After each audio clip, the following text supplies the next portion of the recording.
So I decided that what I would do with my 10 minutes up here is to share some of the things I've learned over the past while with regard to what works and what is the most effective way for us as advocates of the defeat of aging to be better advocates, more effective advocates. I just want to give you some little tidbits of what I do, how I do this, and what I think works. Now, you all know the kind of reactions that you get when you talk to most people about this kind of thing. This is where it all begins. People will say, oh my God, let's not go there. We're going to have too many people and hardly anyone's going to get access to these things. You know, the depth of irrationality about this is demonstrated by these top two things. Most people who say one of these things will say both of them, absolutely not noticing that the two things are mutually exclusive. You know, that you can't possibly have overpopulation if hardly anyone has access to the therapy. You know, people just kind of don't notice that dictator is fairly high on the league table of risky jobs, and not many of them die of aging. You know, it's fairly sad. And of course, it's really miserable having to spend my time talking about all of this all the time, the way I have to. I really don't enjoy it any more than you do. But the question is, how do we actually change that? How do we get people to mainly have as their first reaction the reactions they ought to have about the sociological consequences of moving to a post-aging world? The fact that we wouldn't have any people with Alzheimer's anymore. The fact that the elderly would be able to carry on contributing wealth to society so that we would all be more prosperous even if these therapies were expensive. You know, all of these things that are perfectly obvious to everyone in this room. How do we get that to be obvious to everyone who's not in this room? This is the fundamental problem, and I want to stop here for a moment, because this is really, to my mind, where the problem begins. Why this is so difficult. People have these two types of pessimism in their heads. On the one hand, they're pessimistic about the feasibility. They say, well, aging is this natural thing. Fixing it is like creating perpetual motion. It's just obviously impossible. That's where they're at. And on the other hand, the same people at the same time have this in their heads. They think aging is actually probably a much better thing than it looks at first sight. Fixing it might be a much worse thing than it looks at first sight. And the problem, of course, is these two things synergize. We have a catch-22 where people are unwilling to engage in rational debate about whether aging really is immutable because they've already decided that it's a good thing and therefore even if we could fix it, we wouldn't want to. And the same people at the same time will take the view that there's no point in having a proper conversation about whether aging is desirable because they've already decided that it's immutable and therefore the whole question is academic. You know, so the first step, and I really want to emphasize this to everybody here, the first step whenever you talk to anyone about any of this is you've got to embarrass them into a little bit of intellectual rigor, a little bit of appreciation that it is absolutely unacceptable to do this. You've got to be able to address these two questions individually rather than tying them together. That's the first thing. So, I'm just going to spend 2 slides on how I go about addressing the question of aging being desirable.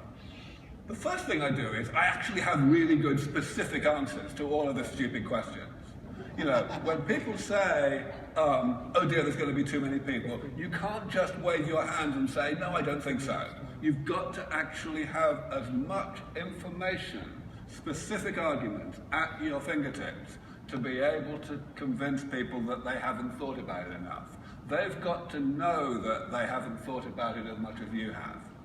And so you've got to know things like the fertility rate and the rate of decrease of fertility rate. You've got to know things like how much the carrying capacity of the planet would be increased if we eliminated all fossil fuels by inventing good solar energy or nuclear fusion or whatever.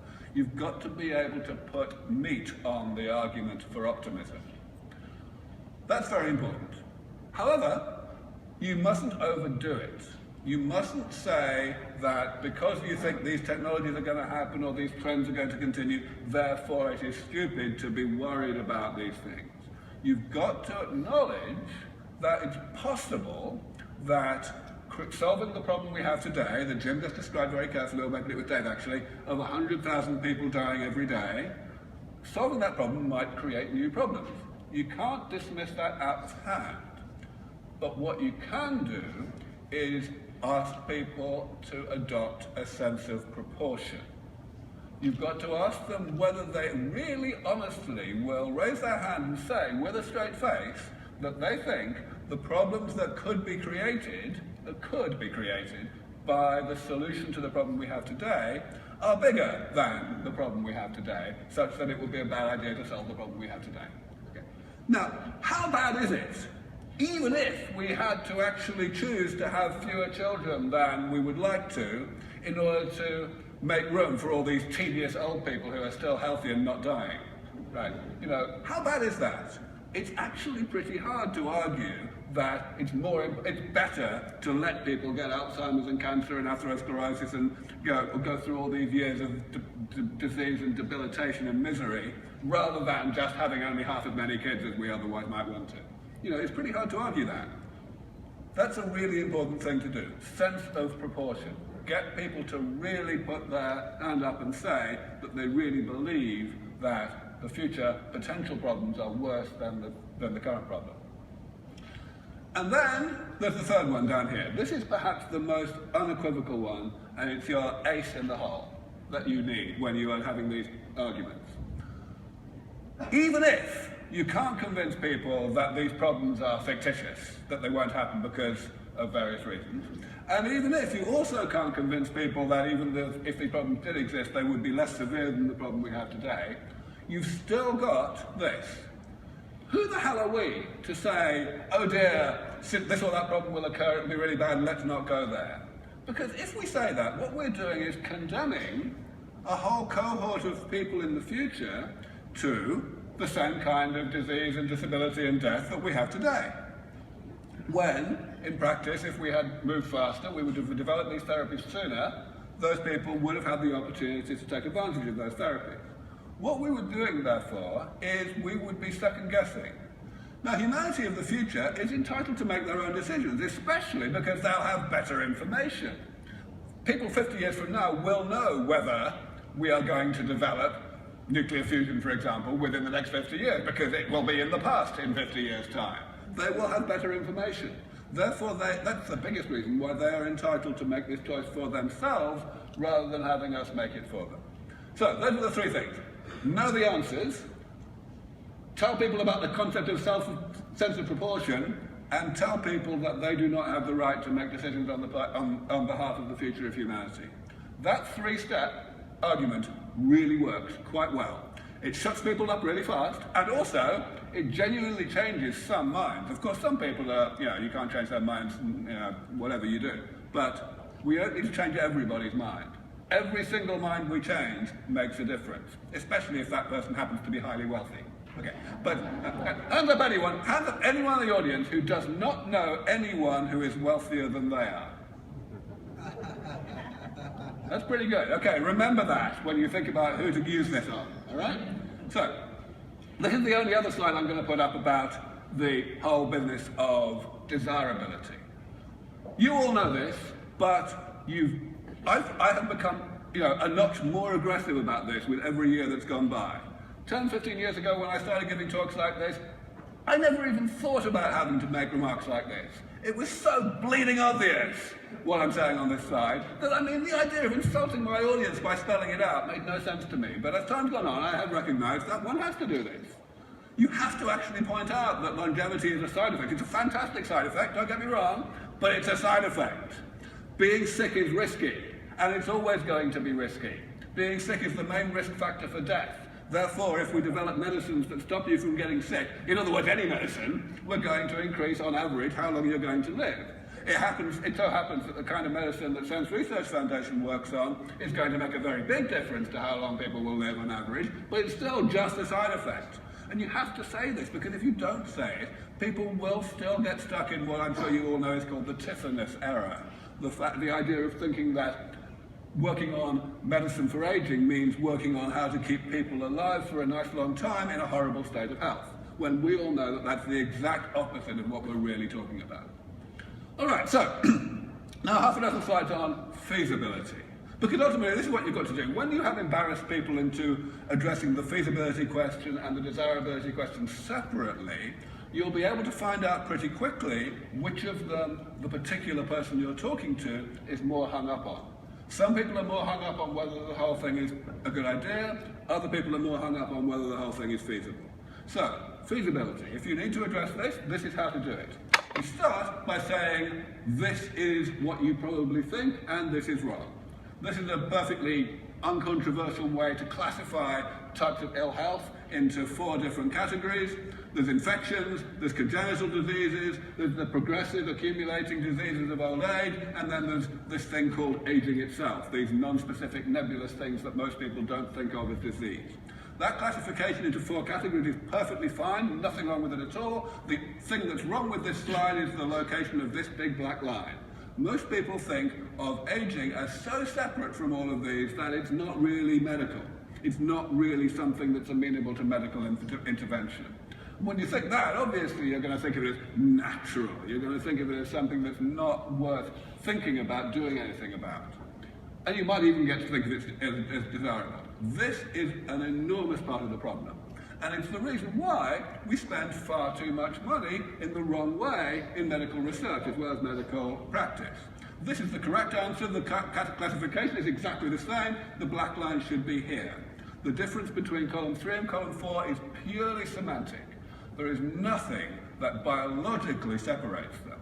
The only difference is these are the ones that we choose to give disease-like names to, and these are the ones that we don't. But all of them in category 3 and category 4 are side effects of being alive in the first place. They happen late in life and not early in life precisely because they are caused by the lifelong progressive accumulation of damage, which is harmless at a low level but harmful at a high level. So if we think about things this way, we actually can see what to do. We can see that, first of all, we are grossly over-optimistic in society, over-optimistic, yes, that's what I said, about column 3. We think we can cure these things. We think of these things as if they're in column 1, as if they're like infections.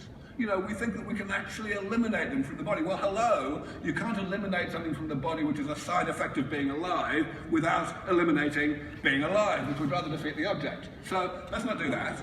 You've got to actually treat these things differently, and it makes us, of course, over-pessimistic about column 4. We don't think about the options. We don't think about how to intervene earlier on in the chain of events that go from being alive, that's metabolism, to being dead over here. We attack these pathologies as if we could eliminate them. This is, of course, the alternative that people have historically focused on, trying to exploit what we know about the variation in the rate of aging in nature. That also hasn't worked, basically because of this, because metabolism is rather complicated, and you just can't mess with it in a manner that doesn't have unintended consequences. But we have this. We have the phenomenon of preventative maintenance, periodic preventative maintenance throughout the lifetime of a machine that successfully extends the fully functioning lifespan of the machine arbitrarily long. 10 times longer in this case than the machine was designed to last. Okay? That is what we should be able to do with the much more complicated machine that we call the human body, and that, of course, is what the maintenance approach is, the sense approach. No, don't try and fiddle with metabolism to slow down the creation of damage. Don't try and fiddle with pathology in the face of the accumulation of damage, but rather fiddle with the damage itself. Eliminate it periodically from the body so that it never reaches the level of abundance that's bad for you, even though it is still being created. And of course, if people start getting technical, then you can get technical too. As technical as you possibly can, that would be wonderful. But you don't need to know all this. You can point them to sense.org if they want to know this much. If you can get them to ask questions about this, you have done your job. You have got them to the point where they're actually paying attention. And that is the first step that 98% of the human race has not made. If we can reduce that number to 97%, we will take 10 years off the time it takes to cure aging. And that is your job. I'll stop there. I won't really stop there. I'll just do one more slide. I'll just say, if you get that far, you may get a hesitation on the basis of, well, hang on, who is saying this? Are people in authority, people we can trust, saying this? You can point them to our research advisory board, these 25 enormously prominent luminaries, specialist world leaders in all areas of medicine. You can point them to the fact that we're publishing in the peer-reviewed literature. You can point them to the conference that we're going to run in August. You can say, listen, this is for real. This is no longer just one strange guy with an accent and a beard getting up on stage and shouting. That's what I wanted to say. Thank you.